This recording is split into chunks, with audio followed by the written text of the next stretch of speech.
I'll be discussing sustainable management criteria and the monitoring network.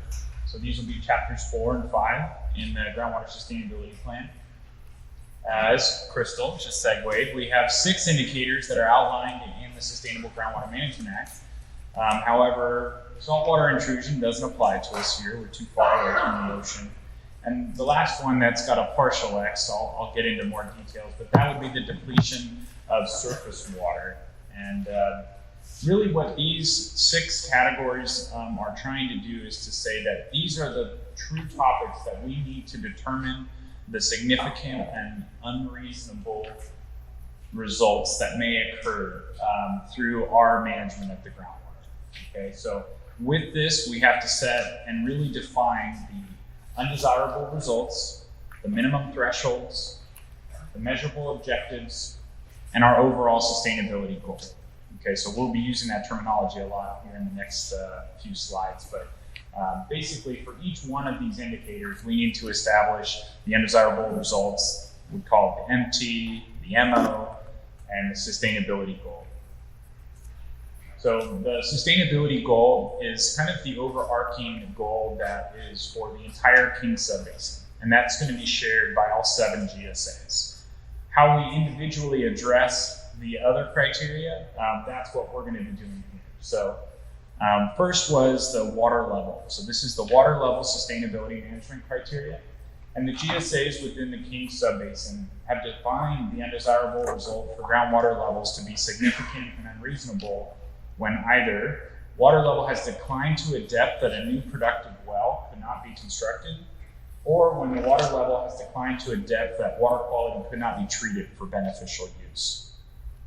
Okay, it's a lot to digest, but it's one or the other. We want to know that it's going to be significant and reasonable when we can't get water out of the ground, or the water that's coming out is such poor quality that we can't even treat it for our needs. So within our GSA, in the North Fork Kings GSA, they define the undesirable results when at least one of the indicator wells that we'll show you is going to have dropped below that minimum threshold. Okay, so we have a series of networks that we're going to point out in our maps, and the point is that if at least one of those dips down, we're going to say that's an undesirable result and we need to take immediate action.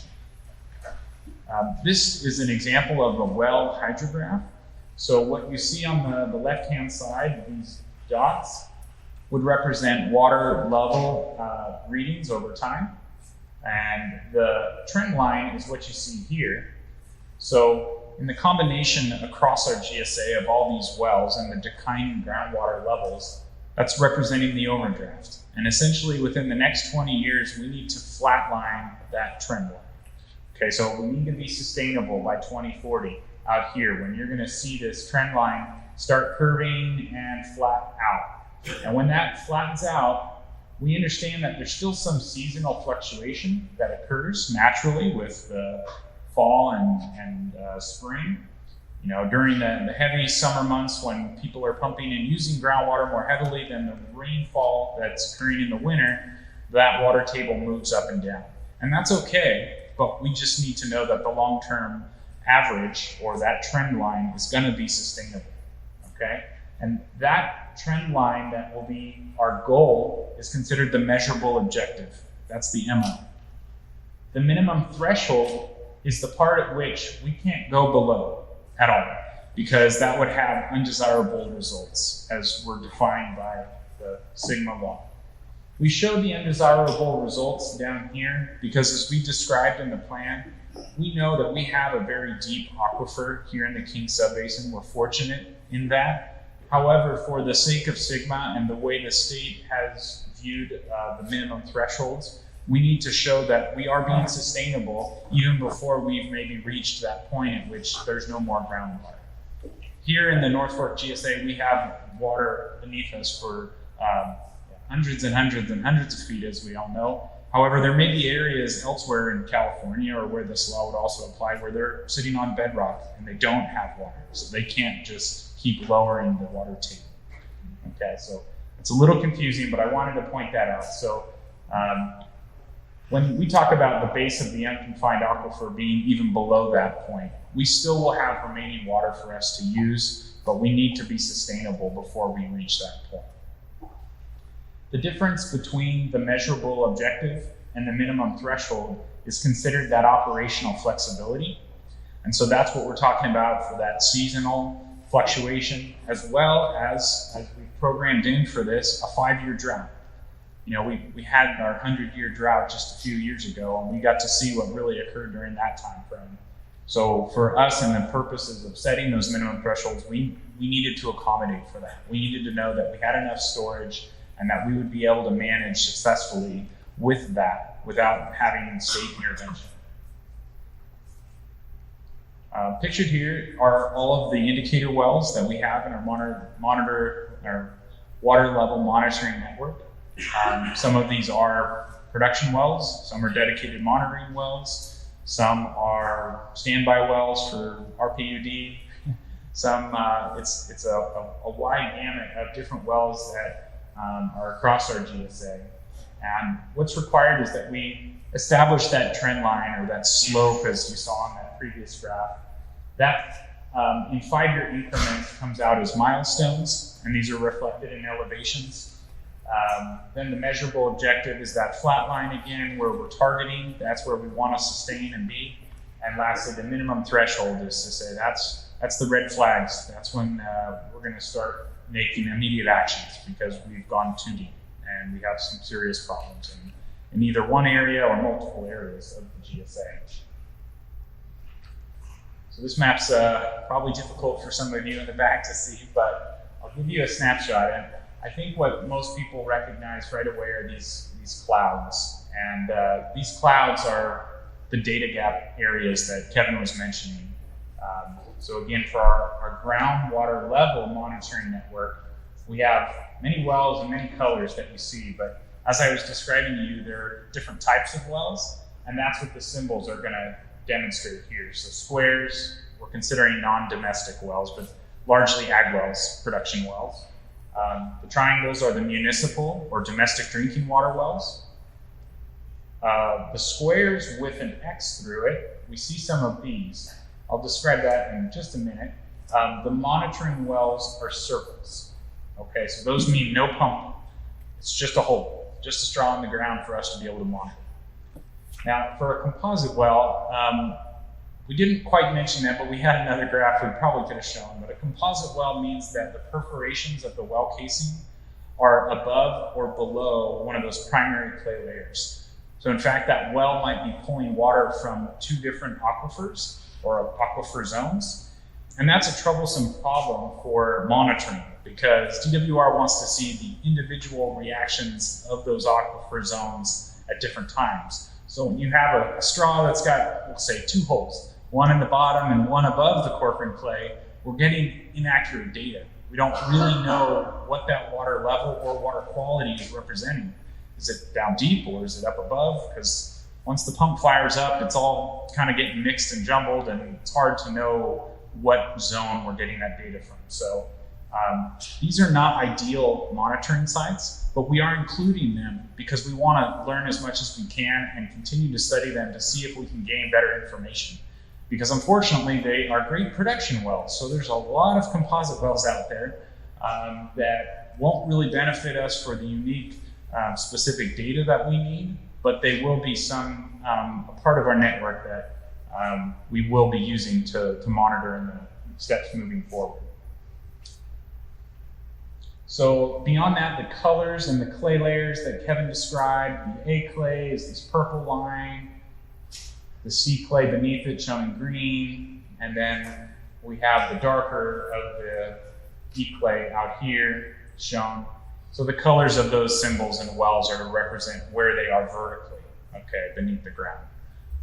So this is something you can find and probably better study in the GSP when you download it. But to give you an idea, there's lots of wells in our indicator network and even more that we're going to be monitoring and studying moving forward. And we're constantly seeking more, and through our outreach efforts with the Kings River Conservation District, all of our directors and member units, and we hope to continue to grow our data management system and data collection in these gap areas so that at our 5-year update for DWR, we can tell them that we have filled these data gaps we have new information and we are achieving our path towards sustainability.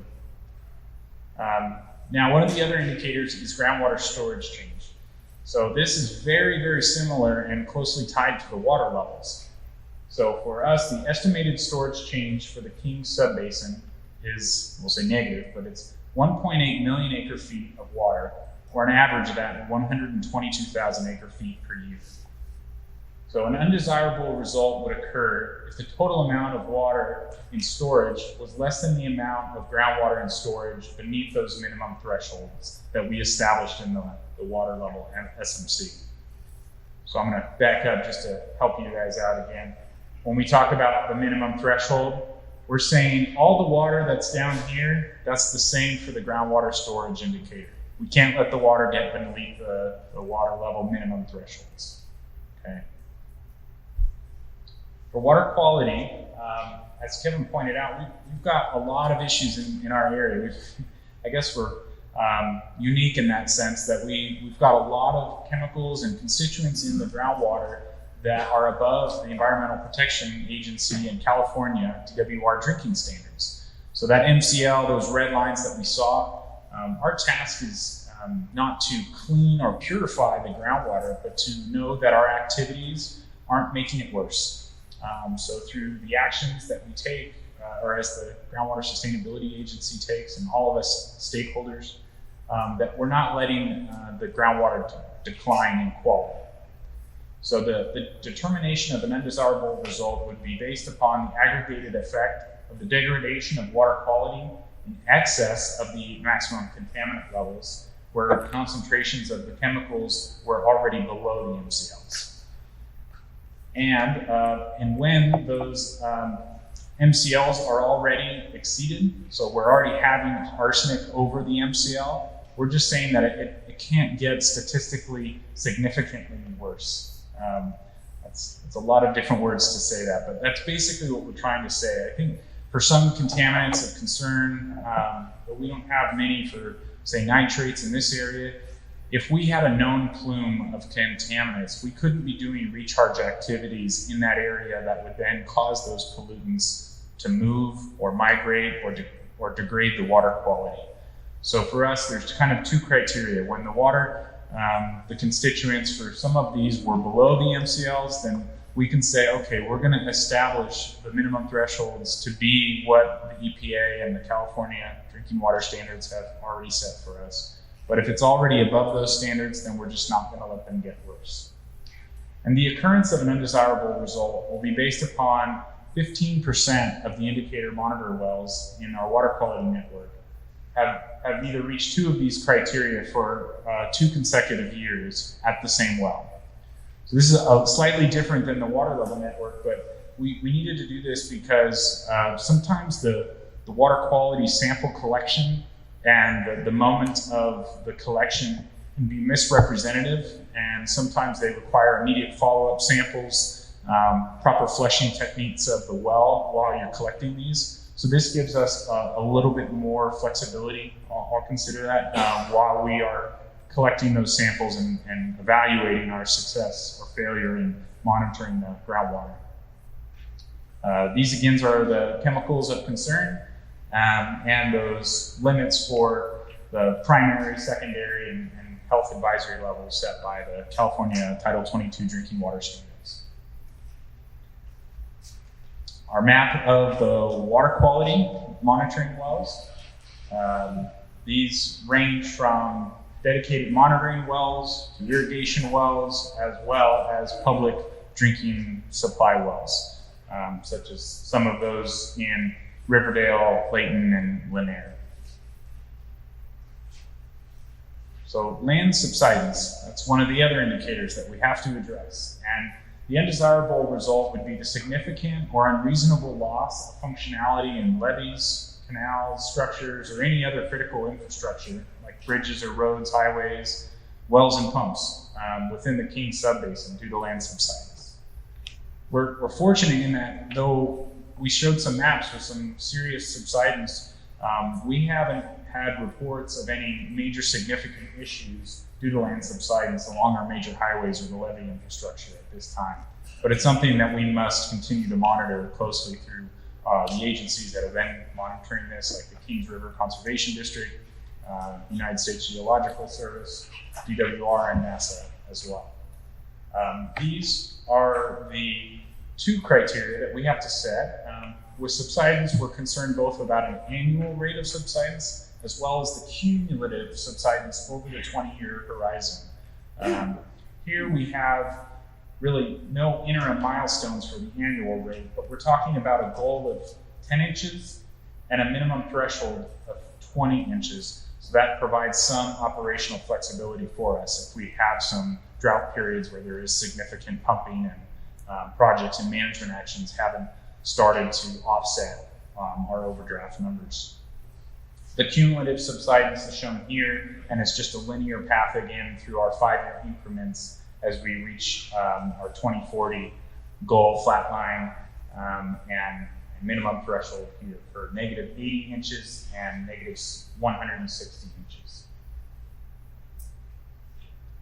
This is a map of our subsidence monitoring network. We have a fairly good coverage of monitoring sites because our member agencies have been monitoring this for many years. Kings River Conservation District has these points here that are shown with the, I guess blue, but circles. There's many of these points, but we also have a few triangles on this map, which are those that are part of the San Joaquin River Restoration Program and their subsidence monitoring. I know, yes, the river's up here, but they do extend down and even into our area.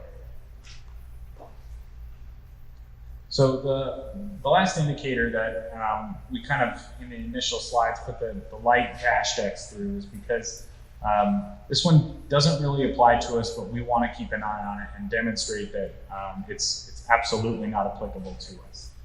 So for the interconnected surface water and groundwater, this applies in locations where you talk about streams that are gaining, meaning that the groundwater is actually so high and the water table is just beneath your feet in some cases that it's flowing into the streams and creeks around you. We don't have that case here. We saw Kevin's map with the contours where we're depth of water is 100 feet below us or more, so they're not really, the groundwater is not flowing into the creek or the river. So again, we don't feel that this applies to us, but we will be proposing a map and coverage area just to do some more increased monitoring along our river system. So as we define, the undesirable result would be significant and unreasonable when the reduction of surface waters in our basin due to groundwater pumping. For us, this would mean the Kings River and the San Joaquin River. So due to our existing river management programs and the fact that it's not continuously flowing, the surface water within the Kings subbasin, undesirable results to surface water related to the groundwater pumping are really not likely to occur. However, the North Fork Kings GSA will be pursuing additional groundwater monitoring along the Kings River because the Nature Conservancy across the state identified areas of vegetation or wetlands that may be dependent upon groundwater. And part of that requires us in these GSPs and efforts is to essentially refute or question them on their initial mapping of what they are considering groundwater dependent ecosystems. And this map here shows a couple different colors. The green is the vegetation that the Nature Conservancy identified as a potential groundwater dependent ecosystem, and wetlands for groundwater dependent ecosystem. So again, our water table and the aquifer in the unconfined zone is well beneath us. So we basically are pointing out to them that the groundwater table has already been more than 30 feet beneath the ground. So even the biggest oaks and others really aren't relying on groundwater to survive. They're relying on the surface water that's being brought in by the river systems. Okay, so again, we have to include this, we have to address it, but we don't think it'll be a major concern for state intervention or something like that.